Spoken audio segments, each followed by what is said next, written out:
Item ಯಾವುದೇ ಇರಲಿ try ಮಾಡಿ ಆಚಿ ಚಿಕನ್ ಮಸಾಲಾ. ಹಾಯ್ ಹಲೋ ನಮಸ್ತೆ, ಜಿ ಕನ್ನಡ ನ್ಯೂಸ್ಗೆ ಸ್ವಾಗತ. ನಾನು ಯಶೋಧ ಪೂಜಾರಿ. ವೀಕ್ಷಕರೇ, ಫಿಲಮ್ ಫೇರ್ ಅಂತ ಬಂದಾಗ ಪ್ರತಿಯೊಬ್ಬ ನಟ ನಟಿಯರಾಗಿರಬಹುದು, ಇಡೀ ಸಿನಿಮಾ ತಾರೆಯರಾಗಿರಬಹುದು, ಸಂಭ್ರಮಿಸೋದನ್ನು ನಾವು ಗಮನಿಸಿದ್ದೀವಿ. ಇವ್ರಿಗೆ ಬಂತಂತೆ, ಅವ್ರಿಗೆ ಬಂತಂತೆ ಅಂತ ಹೇಳಿ ನಾವು ಕೂಡ ಅದನ್ನು ಸುದ್ದಿ ಮಾಡೋದನ್ನು ನೀವು ನೋಡಿದ್ದೀರಾ. ಆದರೆ ಒಂದು ಫಿಲಮ್ ಫೇರ್ ಅವಾರ್ಡ್ ಫಂಕ್ಷನ್ ನಡೆಯೋದಕ್ಕೆ ಒಬ್ಬ ವ್ಯಕ್ತಿಯ ಕೈ ಎಷ್ಟಿರುತ್ತೆ ಅನ್ನೋದಕ್ಕೆ ಎಷ್ಟೋ ಜನ ಗೊತ್ತಿಲ್ಲ. ಅವ್ರ ಕೈ ಹೇಗಿರುತ್ತೆ, ಹೇಗೆ ಕೆಲಸ ಮಾಡ್ತಾರೆ, ಹೇಗಿರುತ್ತೆ ವರ್ಕ್ ಅಂತೇಳಿ. ನಮ್ಮ ಕನ್ನಡದ ಹೆಮ್ಮೆಯ ಪುತ್ರ ಅಂತಲೇ ಹೇಳ್ಬೋದು. 1000ಕ್ಕೂ ಹೆಚ್ಚು ಸಿನಿಮಾಗಳನ್ನು ಇವರ ಕಂಪನಿಯಿಂದ ಡಿಸ್ಟ್ರಿಬ್ಯೂಟ್ ಮಾಡಿದ್ದಾರೆ. ನಿರ್ಮಾಪಕರು ಕೂಡ ಹೌದು. ಕಮರ್ ಅವರು ಕನ್ನಡದವರು, ಅದು ನಮ್ಗೆ ಬಹಳ ಖುಷಿ. ಮೊನ್ನೆಯಷ್ಟೇ ಕೊಚ್ಚಿಯಲ್ಲೂ ಕೂಡ ಫಿಲಮ್ ಫೇರ್ ಅವಾರ್ಡ್ ಫಂಕ್ಷನ್ ನಡೀತು. ಇಲ್ಲೂ ಕೂಡ ಒಳ್ಳೊಳ್ಳೆಯ ಕಲಾವಿದರನ್ನು ಆಯ್ಕೆ ಮಾಡಿ ಅವರಿಗೆ ಅವಾರ್ಡನ್ನು ಕೊಟ್ಟಿದ್ದಾರೆ. ಈ ವಿಚಾರಕ್ಕೆ ಸಂಬಂಧಪಟ್ಟಂತೆ ಮಾತನಾಡಿಸೋದಕ್ಕೆ ನಾನು ಬಂದಿದ್ದೀನಿ. ಅವ್ರನ್ನ ಮಾತನಾಡಿಸ್ತಾ ಹೋಗ್ತೀನಿ. ಸರ್ ನಮಸ್ತೆ, ಹೇಗಿದ್ದೀರಾ? ಚೆನ್ನಾಗಿದೆ, ನೀವಾಗಿದ್ದೀರಾ? ನಾನು ಕೂಡ ಸೂಪರ್ ಆಗಿದ್ದೀನಿ ಸರ್. ಫಿಲಮ್ ಫೇರ್ ಅಂತ ಬಂದಾಗಲೇ ಒಂಥರ ಕುತೂಹಲ, ಒಂಥರ ಹುಮ್ಮಸ್ಸು, ಒಂಥರ ಉತ್ಸಾಹ. ಇವ್ರಿಗೆ ಸಿಕ್ತಂತೆ, ಈ ಸಿನಿಮಾಗೆ ಸಿಕ್ತಂತೆ, ಆ ನಟಿಗೆ ಸಿಕ್ತಂತೆ, ಈ ನಟಂಗೆ ಸಿಕ್ತಂತೆ, ಆ ಡೈರೆಕ್ಟ್ರಿಗೆ ಸಿಕ್ತಂತೆ. ಅದನ್ನು ಕೇಳೋದಕ್ಕೆ ಒಂಥರ ಚೆನ್ನಾಗಿ ಅನಿಸುತ್ತೆ ಸರ್. ಬಟ್ ಅದರ ಹಿಂದೆ ದೊಡ್ಡ ಮಟ್ಟದ ಶ್ರಮ ಇರುತ್ತೆ, ಕಠಿಣವಾದಂತಹ ಪರಿಸ್ಥಿತಿ ಇರುತ್ತೆ. ಅದನ್ನು ನೀವು ಮುನ್ನಡೆಸ್ತಾ ಬಂದಿದ್ದೀರಾ ಸರ್ 4 ವರ್ಷದಿಂದ. ನಿಮ್ಮ ಮೊದಲ reaction? Madam, first I want to thanks to my father. ಅವರಿಂದನೇ ನಾವು ಇವತ್ತೆಲ್ಲ ನಡೀತಿರೋದು. ಮುಂದೆ ಅವರ ಏನು ಹೇಳ್ಕೊಟ್ಟಿರೋ ದಾರಿ ಇರ್ಬೋದು, ಆ ಬಿಸ್ನೆಸ್ ಇರ್ಬೋದು, ಎಲ್ಲ ಅದರಿಂದ ನಡೀತಿರೋದು. ಸೊ ನಮಗಿದು ಬಿಗ್ನಿಂಗ್ ತುಂಬ ಒಂದು ಡಿಫಿಕಲ್ಟ್ ಕಾಣಿಸುತ್ತೆ. ಇವಾಗ ಏನಾದರೂ ರೂಟೀನ್ ಆಗಿಬಿಟ್ಟಿದೆ ನಮಗಿದು. ಇದರಿಂದ ಏನೋ ಒಂದು ಇವೆಂಟ್ ಆರ್ಗನೈಸ್ ಮಾಡೋದಕ್ಕಿಂತ ಇಂಪಾರ್ಟೆಂಟ್ ಅದರಿಂದ ಏನು ಶ್ರಮ ನೀವು ಹೇಳ್ದಂಗೆ ಅದಕ್ಕೊಂದು 6 ತಿಂಗಳಿಂದ ನಾವು ಸ್ಟಾರ್ಟ್ ಮಾಡಬೇಕಾಗತ್ತೆ. ಈಗ ನೀವೇ ಒಂದು ನಿಮ್ಮ ಜಿ ಮೀಡಿಯಾ ಅವಾರ್ಡ್ ಮಾಡಿದ್ರೆ ನಿಮಗೆ ಗೊತ್ತಿರುತ್ತೆ ಎಷ್ಟು ಕಷ್ಟ ಇರುತ್ತೆ ಅದರಲ್ಲಿ ಅಂತೇಳಿ. ಈ ಲೋಕಲ್ ಮಾಡಿದಾಗ ಅಷ್ಟು ಕಷ್ಟ ಇದೆ. ಲೆಕ್ಕ ಹಾಕಿ ನಾವು entire South India including Bollywood ಎಲ್ಲ ಕರೆಸಿ ಎಲ್ಲ ಮಾಡಬೇಕಂದಾಗ we will get too much of massive. Sir, ಹತ್ತತ್ರ 5 ವರ್ಷಗಳಿಂದ ಮಾಡ್ಕೊಂಡು ಬಂದಿದೆ ಸರ್. ಹೇಗಿರುತ್ತೆ ಸರ್ ತಯಾರಿ? ಹೆಂಗಿರುತ್ತೆ, ಹೇಗೆ ಮಾಡ್ತೀರಿ? ಈಗ ನೀವೇ ಹೇಳ್ತಿದ್ರಿ 6 ತಿಂಗಳಿಂದ ನಾವು ಕೆಲಸ ಶುರು ಮಾಡ್ತೀವಿ ಅಂತ ಹೇಳಿ. ಆಯ್ಕೆ, ತಯಾರಿ ಹೇಗೆ ಶುರು ಆಗುತ್ತೆ ಅಂತ ಹೇಳಿ, ಆ್ಯಂಡ್ ಈ ಥಾಟ್ ನಿಮಗೆ ಯಾಕೆ ಬಂತು ಅಂತ ಹೇಳಿ, ನಾನಿಲ್ಲ ಇದರ ಉಸ್ತುವಾರಿ ನಾನು ತಗೋಬೇಕು ಅಂತ ಹೇಳಿ? ಇದು ನೋಡಿ, by god grace 10 years back ನಾನು ಒಂದು ಕ್ರಿಕೆಟ್ ಲೀಗ್ ಅಂತ ಸ್ಟಾರ್ಟ್ ಮಾಡಿದ್ದೆ. ಸ್ಟಾರ್ಟ್ ಮಾಡಿದಾಗ ನಮ್ಮ ಫಾದರ್ ಹೇಳಿದ್ರು, ಏನಕ್ಕೆ ಬೇಕು ನಿಂಗೆ ಇದು? ನಾನು ಇದೆಲ್ಲ ಫಿಲ್ಮ್ ಇಂಡಸ್ಟ್ರಿದು ಬೇಸಿಕ್ ನೀವು ಮಾಡ್ಕೊಂಡು ಬರ್ತಾಯಿದ್ದೀರ ಹೇಳಿ. I want to get change in different way. So ಅಲ್ಲಿ ನಾನು ಫಸ್ಟ್ ಸ್ಟಾರ್ಟ್ ಮಾಡಿದ್ದೆ cricket league, box cricket league ಅಂತೇಳಿ 10 ವರ್ಷ ಹಿಂದೆ. ಇವಾಗೆಲ್ಲ ತುಂಬ ಕ್ರಿಕೆಟ್ ಲೀಗೆಲ್ಲ ನಡೀತಾ ಇದೆ. ಅವಾಗ ಏನೂ ಇದ್ದಿಲ್ಲ. We are the kick start ಅಲ್ಲಿಗೆ. ಅದಾಗಿದ್ಮೇಲೆ FTV ಇಂಡಿಯಾಗೆ ಬಂದಾಗ ಲಾಂಚ್ ಆಗಿರಲಿಲ್ಲ. ನಾನು ಫ್ರೆಂಚೈಸಿ ತೊಗೊಂಡು ಅದು ಬೆಂಗಳೂರೇ ಫಸ್ಟ್ ಲಾಂಚ್ ಮಾಡಿದೆ 19 ಅದಾಗಿದ್ಮೇಲೆ ಬೌಲಿಂಗ್ ಲೀಗ್ ಅಂತ ಮಾಡಿದ್ವಿ. ಅದು ಫಸ್ಟ್ ಟೈಮ್ ಬೆಂಗಳೂರಲ್ಲಿ ಲಾಂಚ್ ಮಾಡಿದ್ವಿ ನಾವು. ಇದಾಗಿದ್ದು ನಾವು ಬೇರೆ ಕಡೆ ಮಾಡಿದ್ವಿ. ಇಲ್ಲಿ ಎಲ್ಲರದ್ದು ಏನಿತ್ತು ಅಂದರೆ ಬೆಂಗಳೂರಿಗೆ ಫಿಲ್ಮ್ ಫೇರ್ ಮಾಡಲ್ಲ ಅಂದಾಗ. ಸೊ ಫಿಲ್ಮ್ ಫೇರಲ್ಲಿ ನನ್ನ ಜೊತೆ ತುಂಬ ಚೆನ್ನಾಗಿತ್ತು ರಿಲೇಷನ್ಶಿಪ್ ಅವ್ರ ಜೊತೆಲೆಲ್ಲ ಆ ಬಿಗಿನಿಂಗಿಂದ, ಬೇರೆ ಇದರಿಂದ. ಸೊ ಅವಾಗ ನಾವು ಡಿಸ್ಕಷನ್ ಮಾಡೋರು ಯಾರು ಇಲ್ಲಿವರೆಗೆ ಆಚೆ ಕೊಟ್ಟೇ ಇರಲಿಲ್ಲ ಫ್ರೆಂಚೈಸಿ. ಆ ರಿಲೇಷನ್ಶಿಪ್ಪಿಂದ ನನಗೆ ಕೊಟ್ಟರು. ಐ ಗಾಟ್ ಬೆಂಗಳೂರು 2022 ಫಸ್ಟ್ ಮಾಡಿದ್ವಿ. 2021 ಪ್ರೆಸ್ ಮೀಟ್ ಮಾಡಿದೆ ಅದ್ರ ಬಗ್ಗೆ. ಆವಾಗ ಪೂಜಾ ಹೆಗಡೆ, ತಾರಮ್ಮ ಎಲ್ಲ ಇದ್ರು ಅವಾಗ. ಓಕೆ, ಸವಾಲು ಹೆಂಗಿರುತ್ತೆ ಸರ್? ಈಗ ಅವಾರ್ಡ್ ಕೊಡೋದಂತ ಅಂದಾಗ ಅಷ್ಟು ಈಸಿ ಇಲ್ಲ, ಆಯ್ಕೆ ಕೂಡ ಕಠಿಣವಾಗಿರುತ್ತೆ. ಒಂದಷ್ಟು ನಿಮ್ಗೆ ಗೊತ್ತಿದ್ದಂಗೆ ಹಿಂದೆ ಮಾತಾಡೋದು ಅಂಥದ್ದೆಲ್ಲ ಇಲ್ಲ, ಅದೆಲ್ಲವನ್ನು ಕೂಡ ಮೆಟ್ಟಿ ನಿಲ್ಲಬೇಕು. ಒಂದಷ್ಟು ಸವಾಲುಗಳಿರುತ್ತೆ. ಆ ಸವಾಲುಗಳನ್ನೆಲ್ಲ ಹೇಗೆ ನೀವು ಎದುರಿಸ್ತೀರಾ ಅಂತ ಹೇಳಿ? ರೈಟ್ ಕ್ವಶನ್ ಹೇಳಿದರೆ, ಇವಾಗ ಏನಂದರೆ ಎಲ್ಲದಕ್ಕೂ ಸವಾಲಿದೆ ಮೇಡಮ್. ಈಗ ನೀವೀಗ ನಾನು ಇಂಟ್ರ್ಯೂ ತೊಗೊಂಡು ಯಾಕೆ ಒಂದೇ ಇಂಟ್ರ್ಯೂ ತೊಗೊಂಡು ಅಂದರೆ ನಿಮಗೂ ಸವಾಲು ಹಾಕಿ ಹಾಕ್ತಾರೆ. ಅದನ್ನೇನೋ ನಾವು ಇಗ್ನೋರ್ ಮಾಡಿ ಮುಂದೆ ಹೋಗ್ತಾ ಇರಬೇಕು ಅಷ್ಟೇ. ಅಲ್ಲೇ ನಿಂತ್ಕೊಂಡಲ್ಲ. ಈಗ ನಾವು ಇಷ್ಟು ಕಷ್ಟಪಟ್ಟು ಮಾಡಿ ಎಷ್ಟೋ ಜನ ನಿಲ್ಕೊತಾರೆ.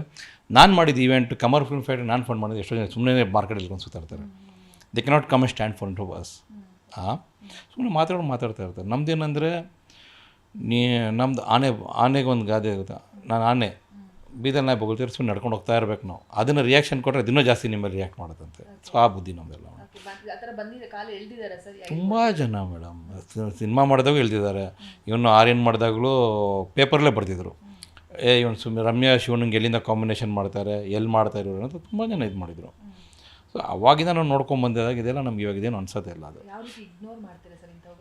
ನೋಡೋದಿಲ್ಲ ನಾವು ಅದ್ರ ಬಗ್ಗೆ. ಹೌದಾ, ಅವ್ರು ದೊಡ್ಡವ್ರು ಬಿಡಿ ಅಂತ ಹೇಳ್ಬಿಟ್ಟು ಸುಮ್ಮನೆ ಆಗ್ತೀವಿ ನಾವು ಸಣ್ಣವರಪ್ಪ, ನಮ್ಮ ಹತ್ರ ಕೆಲಸಕ್ಕಾರೆ, ಅವ್ರ ಹತ್ರ ಕೆಲಸ ಇದೆ ತಾನೇ, ಮಾಡಲಿ ಬಿಡಿ ಅಂತ ಹೇಳ್ತೀವಿ ಅಷ್ಟೇ. ಏನು ಕೆಲಸ ಇದೆ ಕೆಲಸ ಅವ್ರಿಗೆ ಅಷ್ಟೇ.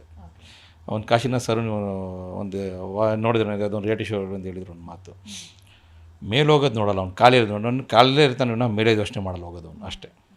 ಸರ್ ಈಗ ಮೊನ್ನೆ ಅಷ್ಟೇ ಕೊಚ್ಚಿಲಿ ಮಾಡಿದ್ವಿ ಸರ್, ಇವತ್ತಿಗೆ 8 ದಿನಗಳ ಹಿಂದೆ ತುಂಬ ಅದ್ಭುತವಾದ ಕಾರ್ಯಕ್ರಮ ಬಂತು. ಒಳ್ಳೊಳ್ಳೆಯವರಿಗೆ ಒಳ್ಳೊಳ್ಳೆ ಆಯ್ಕೆ ನೀವಾಗಲೇ ಹೇಳ್ತಾ ಇದ್ರಿ ನನಗೆ ಯಾವ ಸಿನಿಮಾ ಹಿಟ್ಟಾಯಿತು ಅವ್ರನ್ನ ನೋಡಲ್ಲ ನಾನು, ಯಾರು ಬೆಸ್ಟಾಗಿ ಯಾವ ಸಿನಿಮಾ ಬೆಸ್ಟಾಗಿ ಕಾಣಿಸ್ತು ಅದರಲ್ಲಿ ಯಾರು ಬೆಸ್ಟಾಗಿ ಮಾಡಿದ್ರು ಅವ್ರನ್ನ ಹುಡುಕಿ ನಾವು ಅವಾರ್ಡ್ ಕೊಡ್ತೀವಿ ಅಂತ ಹೇಳಿ. ಸೊ ಇದ್ರ ಬಗ್ಗೆ ಮಾತಾಡೋದಾದರೆ ಹೇಗಿತ್ತು ಸರ್ ಕೊಚ್ಚಿ ಇವೆಂಟು ಅಂತ ಹೇಳಿ? It was amazing. ಏನು ನಾವು ಬೆಂಗಳೂರಲ್ಲಿ ಫಸ್ಟ್ ಟೈಮ್ ಮಾಡಿದ್ವಿ ಅದೇ ರೀತಿ ನಂಗೆ ಅಲ್ಲಿ ಕೊಚ್ಚಿಯಲ್ಲಿ ಕಾಣಿಸ್ತು, ಅದೇ ಥರ ಸಂಭ್ರಮ ಕಾಣಿಸ್ತು ನನಗೆ. ಲಾಸ್ಟ್ ಇಯರ್ ನಾವು ಹೈದರಾಬಾದಲ್ಲಿ ಮಾಡಿದ ಅಷ್ಟು ಕಾಣಿಸಿರಲಿಲ್ಲ, ಕೊಚ್ಚಿಯಲ್ಲಿ ಅದೇ ಥರ ಸಂಭ್ರಮ ಕಾಣಿಸ್ತು ನನಗೆ. ಅದಕ್ಕಂತ ಒಂದು ಕ್ರಿಟಿಕ್ಸ್ ಅಂತ ಒಂದು ಜೂರೀಸ್ ಮಾಡಿರ್ತೀವಿ ನಾವು ಟೀಮ್ನ, ಅದ್ರ ಮೇಲೆ ಇನ್ನೊಬ್ರು ಮಾನಿಟರ್ ಮಾಡ್ತೀವಿ. ಸೊ ಆ ವರ್ಷ 200 ಸಿನಿಮಾ ರಿಲೀಸ್ ಆಗಿ 200 ಸಿನಿಮಾ ನೋಡಬೇಕು ಅದನ್ನು. ಸೊ ಹೂಸ್ ಕ್ರಿಟಿಕ್, ಯಾರು ಚೆನ್ನಾಗಿದೆ, ಯಾರು ಪರ್ಫಾರ್ಮೆನ್ಸ್ ಚೆನ್ನಾಗಿದೆ, ಹಿಟ್ ಮೇಲೆ ಹೋಗಲ್ಲ ನಾವು. ಎಲ್ಲ ಅನ್ಕೊತಾರೆ ಆ ಪಿಕ್ಚರ್ ಹಿಟ್ಟಾಯ್ತು ಹೀರೋಗೆ ಬರ್ತದೆ, ಅದು ತಪ್ಪದು. ನಾನು ನಿಮ್ಗೆ ಯಾವಾಗಲೂ ನೋಡಿರ್ಬೋದು ಮಾತಾಡಿದೆ, ಅಲ್ಲು ಅರ್ಜುನ್ಗೆ ಯಾಕಂತ ಕೇಳಿದೆ, ಇಡೀ cinema Allu Arjun hand was like this, ಆ ಥರ ಪರ್ಫಾರ್ಮೆನ್ಸ್ ಮೇಲೆ ಹೋಗುತ್ತೆ. ಇನ್ನು ಕೆರೆ ಬೆಟ್ಟ ನೋಡಿರ್ಬೋದು, ಆ ಹುಡುಗನ ಪರ್ಫಾರ್ಮೆನ್ಸ್ ಇತ್ತು ಅಲ್ಲಿ. ಸೊ ಆ ಪರ್ಫಾರ್ಮೆನ್ಸ್ ಕೊಟ್ವಿ ನಾವೇನೋ ಬೇರೆ ಯಾರಿಗೂ ಇನ್ನೂ ಅರ್ಹತೆ ಕೊಟ್ಟಿಲ್ಲ ಅಲ್ಲಿ, ಅಷ್ಟೇ. ಅವ್ರ ಪರ್ಫಾರ್ಮೆನ್ಸ್ ಇತ್ತು ಅಲ್ಲಿ. ಇನ್ನು ಯಾವುದೋ ಬೇರೆ ಇದ್ರಲ್ಲಿ ನೋಡಿರ್ಬೋದು, ಬೇರೆ ಹೀರೋ ಕೊಟ್ಟಿದ್ರು, ಅದು ಹಿಟ್ ಆಗಿದೆ ಪಿಕ್ಚರ್, ಅದು ನಮ್ದು ಹಂಗಿಲ್ಲ. ಪ್ರತಿಯೊಂದು ಹಂತದಲ್ಲೂ ಕೂಡ ಸಮಸ್ಯೆಗಳು ಸವಾಲುಗಳು ಎಲ್ಲವೂ ಕೂಡ ಇದ್ದೇ ಇರುತ್ತೆ. ನಾನು ಆಗಲೇ ಹೇಳ್ದಂಗೆ ಈಗ ನೀವೇ ಮಾತಾಡ್ತಾ ಹೇಳ್ತಾ ಇದ್ರಿ ಅಲ್ಲು ಅರ್ಜುನ್ ಸರ್ ಬಗ್ಗೆ ಒಂದು ಹೇಳಿದ್ರು, ಅವ್ರ ಇಡೀ ಸಿನಿಮಾದಲ್ಲಿ ಹಂಗಿದ್ರು ಅಂತ ಹೇಳಿ. ಸೊ ಮೊನ್ನೆ ಅಷ್ಟೇ ಅಲ್ಲು ಅರ್ಜುನ್ ಸರ್ ಬಗ್ಗೆ ಒಂದಿಷ್ಟು ಗಾಸಿಪ್ಗಳು ಬಂತು, ಅವರನ್ನು ಮೀಟ್ ಮಾಡೋದಾದ್ರೆ ಹಿಂಗಿರಬೇಕು ಹಂಗಿರಬೇಕು, ಅಥವಾ ಅವರನ್ನು ಇಂಟರ್ವ್ಯೂ ಮಾಡಬೇಕಂದ್ರೆ ಆ ರೀತಿ ಇರಬೇಕು. ನೀವು ತುಂಬ ಆಪ್ತರು ಅಂತಲೂ ಕೇಳ್ಪಟ್ವಿ. ನಿಜಕ್ಕೂ ನೀವು ಕಂಡಂತೆ ಅವರು ಹೇಗೆ ಸರ್, ಅವರ ಬಗ್ಗೆ ಮಾತಾಡೋದಾದರೆ? ನನಗೆ ಇಲ್ಲಿವರೆಗೆ ಎಲ್ಲೂ ಏನೂ ಕಾಣಿಸಿಲ್ಲ ಮೇಡಮ್. ಯಾಕಂದರೆ ನೀವು ನೋಡಿರ್ಬೋದು, ಹಂಗಂದರೆ ಆ ಥರ ರೂಲ್ಸ್ ನೋಡಿದರೆ ಅವ್ರ ಅಕ್ಕಪಕ್ಕ 42 ಸ್ಟೆಪ್ಸ್ ದೂರ ಇರಬೇಕಿತ್ತು ಎಲ್ಲರೂ. ಆದರೆ ಯಾರಿಗೂ ಬಂದರು ಕೈ second ಮಾಡ್ತಾಯಿದ್ದಿಲ್ಲ.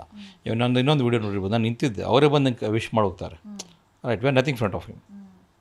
Right, that relationship is carry.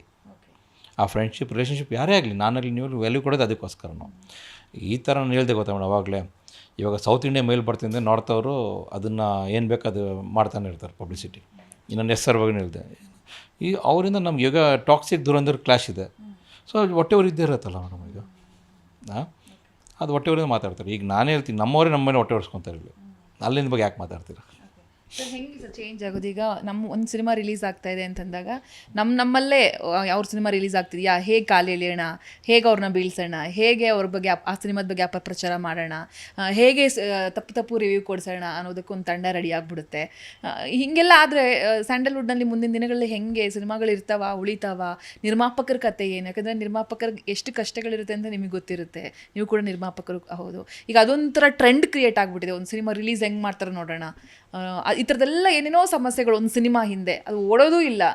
ಹಿಂಗಾದರೆ ಹೆಂಗೆ ಅಂತೇಳಿ ಅವ್ರ ಪಿಕ್ಚರ್ಗಳು ಇದು ಒಂಥರ ನೆಗೆಟಿವ್ ಸ್ಟೆಂಟ್ಸ್ ಇಟ್ಕೊಳ್ತಾರೆ. ಇದು ಅದೇನು ಇರೋದೇ ಇಲ್ಲ ಅಲ್ಲಿ. ಇವಾಗ ಫಾರ್ ಎಕ್ಸಾಂಪಲ್ ನಾನೇ ಹೀರೋ ಆಗಿ ಮಾಡಿ ಬಂದೆ, ನನ್ನ ಅಕ್ಕಪಕ್ಕ ಜನ ನನಗೆ ಗೊತ್ತಿರಲ್ಲ ಯಾರಂತೇಳಿ, ನನಗೆ ಯಾರು ಗುಡಿಸಿರಲ್ಲ, ನನ್ನ ಮೇಲೆ ಸ್ಟಾರ್ಟ್ ಮಾಡ್ತಾರೆ ಅವರು. ನೀವು 10 ಪಿಕ್ಚರ್ ರಿಲೀಸ್ ಯಾಕೆ ಮಾಡ್ತೀರಾ? 2 ಪಿಕ್ಚರ್ 3 ಪಿಕ್ಚರ್ ರಿಲೀಸ್ ಮಾಡಿ ವಾರಕ್ಕೆ. ಆವಾಗ ನಿಮ್ಮಲ್ಲಿ ಕಂಟೆಂಟ್ ಚೆನ್ನಾಗಿದೆ, ಜನ ಬಂದೇ ಬರ್ತಾರೆ ನೋಡ್ಕೊಂಡು. ನಿಮ್ಮಲ್ಲೇ ಕಂಟೆಂಟ್ ಇಲ್ಲ, ನಿಮ್ಮಲ್ಲೇ ಮೇಕಿಂಗ್ ಇಲ್ಲ ಅಂದರೆ ಬ್ಲೇಮ್ ಯಾಕೆ ಇಂಡಸ್ಟ್ರಿಗೆ ಮಾಡ್ತೀರಾ? ನಿಮ್ಮ ಪಿಕ್ಚರ್ ಖರ್ಚು ಮಾಡೋಷ್ಟು ದುಡ್ಡು ಅವ್ನಿಗೆ ಯಾಕೆ ವೆಸ್ಟು? ನಿಮ್ಮ ಮೇಲೆ ಹಠ ಇದೆ. ಆ ನೆಟ್ಟಕ್ಕೆ ಏನಾದ್ರು ನಿಮ್ಮ ಮೇಲೆ ಒಂದು ಕಾಂಪಿಟೇಷನ್, ನನ್ನ ಪಿಕ್ಚರ್ ಹಿಟ್, ಅವ್ನ ಪಿಕ್ಚರ್ ಹಿಟ್ ಆಗಿದೆ, ನನ್ನ ಹಿಟ್ ಆಗಲ್ಲ, ಅವಾಗ ಅದಕ್ಕೆ ಖರ್ಚು ಮಾಡ್ಬೋದು ಅವ್ನು. ಅವ್ನು ಖರ್ಚು ಮಾಡೋನಿಗೆ ಪಿಕ್ಚರ್ ಅವ್ನದೇ ಅವ್ನು ಗ್ಯಾರಂಟಿ ಇರೋಲ್ಲ. ನಿಮ್ಮ ಮೇಲೆ ಏನಕ್ಕೆ ಖರ್ಚು ಮಾಡ್ತಾನೆ? ಇದೆಷ್ಟೋ ಪ್ರೊಡ್ಯೂಸರ್ಸ್ ಅಲ್ಲಿ ರಿಲೀಸಿಗೆ ಬಂದು ಸೋತಿರ್ತಾರೆ, ನೀವು ನೋಡ್ತೀರಾ. ಪಬ್ಲಿಸಿಟಿ ದುಡ್ಡು ಇರೋಲ್ಲ ಎಷ್ಟೋ ಜನಕ್ಕೆ. ಏನು ಮೇಡಮ್, ನನ್ನದು ಎಷ್ಟೋ ಜನ ಪ್ರೊಡ್ಯೂಸರ್ಸ್ ಬರ್ತಾರೆ, ನಮ್ಮ ಕೈಗೆ ಆದಷ್ಟು ಸಹಾಯ ಮಾಡ್ತೀವಿ. ಆಮೇಲೆ ಹೇಳ್ತೀವಿ 10 ಪಿಕ್ಚರ್ ಇದೆ ರಿಲೀಸ್ ಮಾಡಿಬಿಡಿ, 1-2 ವಾರ ರಿಲೀಸ್ ಬಿಟ್ಟು ಮಾಡೋಣ ಅಂತ ಹೇಳ್ತೀವಿ ನಾವು ಅವ್ರು ವಿಲನ್ ಆಗಿರ್ತೀವಿ ಆ ಟೈಮಲ್ಲಿ. ಅವಾಗ ಅವ್ರು ಬೇರೆ ಕಡೆ ರಿಲೀಸ್ ಅದೇ ಡೇಟ್ಲಿಗೆ ಮಾಡ್ತಾರೆ. ಸೋಲೋದು ತಪ್ಪಿರೋದೇ ಪ್ರೊಡ್ಯೂಸರ್ಸು ಡೈರೆಕ್ಟರ್ಸಲ್ಲಿ ಹೊಸಬ್ರು ಇಂಡಸ್ಟ್ರಿ ಎಲ್ಲ ಇಲ್ಲಿ. ಬ್ಲ್ಯಾಕ್ ಬ್ಯೂಟಿ ಆ ಕೈಯಲ್ಲಿ ಇಟ್ಕೊಳ್ಳೋವಾಗಲೇ ಎಲ್ರಿಗೂ ಕೂಡ ಒಂದು ಸಂಭ್ರಮ ಇರುತ್ತೆ, ಆ ಕಣ್ಣಲ್ಲಿ ಖುಷಿ ಇರುತ್ತೆ, ಅವ್ರು ಪಟ್ಟಂತಹ ಕಷ್ಟಗಳಿಗೆ ಪ್ರತಿಫಲ ಇರುತ್ತೆ. ಅದನ್ನು ನೀವು ನೋಡುವಾಗ ನಿಮಗೆ ಹೇಗಿರುತ್ತೆ ಸರ್ ಆ ಟೈಮ್, ನೀವು ಹೇಗೆ ತಗೊಳ್ತೀರಾ ಅಂತ ಹೇಳಿ? I take like A business. ನನಗೆ ಅದರಲ್ಲಿ ಇನ್ನೂ ಫೀಲಿಂಗ್ ಇಲ್ಲ ಮೇಡಮ್, ಬಿಕಾಸ್ ನಾನು ಬಿಸ್ನೆಸ್ ಸೀಟಲ್ಲಿ ಕೂತಿದ್ದೀನಿ, ಆರ್ಟಿಸ್ಟ್ ಸೀಟಲ್ಲಿ ಇಲ್ಲ ನಾನು. ಎಸ್, ಅದು ನಮ್ಗೆ ತುಂಬ ಖುಷಿ ಅನಿಸುತ್ತೆ. ಆಮೇಲೆ ನಮ್ಗೆ ನೋಡಿ ಎಲ್ಲರೂ ನೋಡಿ ಒಂಥರ ಖುಷಿ ಅನಿಸುತ್ತೆ. ನಮ್ಮ ಇಂಡಸ್ಟ್ರಿಯಿಂದ ಅಕ್ಕಪಕ್ಕ ಇಂಡಸ್ಟ್ರಿ ಎಲ್ಲ ಇರ್ತಾರೆ ಅಲ್ಲಿ.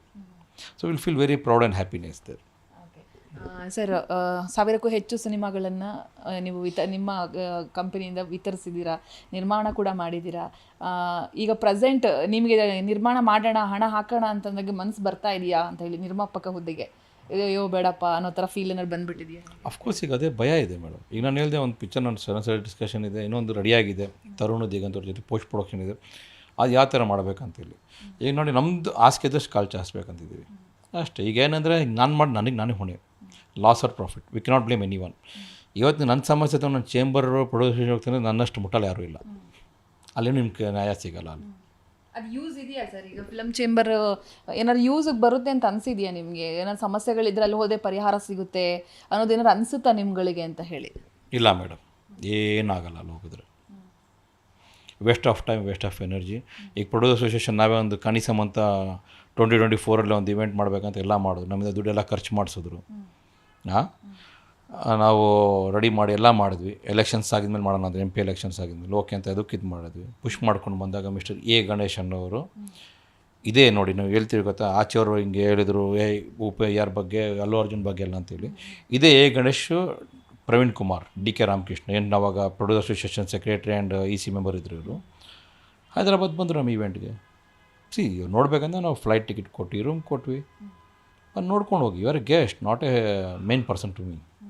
ಅಲ್ಲಿ ಬಂದಾಗ ಇಲ್ಲಿ ಬೆಂಗಳೂರು ಬಂದು ಆ ಡಬ್ಬ ಇವೆಂಟ್ ನಮ್ಮವ್ರು ನಮಗೆ ಟೀಕೆ ಮಾಡ್ತಾರೆ, ಬೇರೆ ಯಾರೂ ಬೇಕಾಗಿಲ್ಲ ನಿಮಗೆ.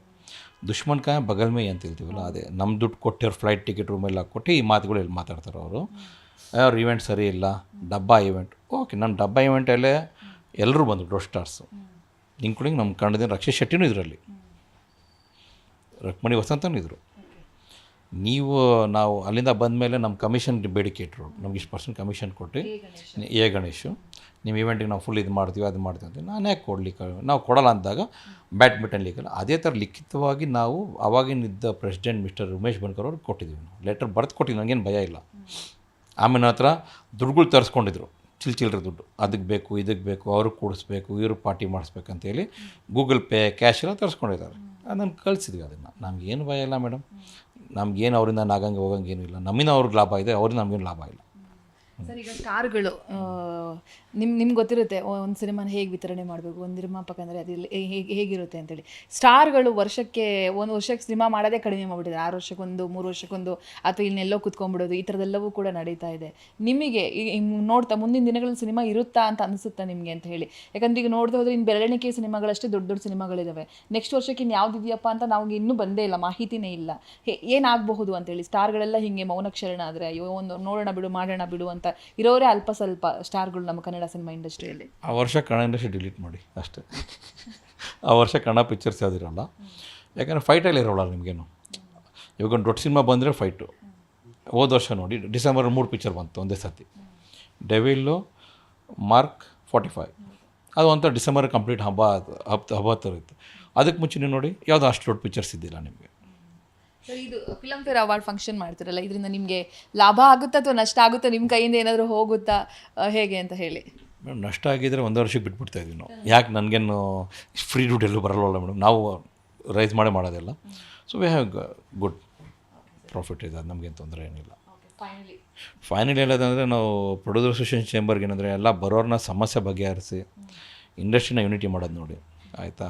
ಹೆಂಗೆ ನಮಗೆ ಮಾಡ್ದಂಗೆ ನಮ್ಗಂತ ತಡ್ಕೊಂಡು, ಯಾಕಂದ್ರೆ ಹಳಬ್ರು ನಾವು ತಲೆನೇ ಕೆಡ್ಸ್ಕೊಳಕ್ಕೆ ಹೋಗಲ್ಲ.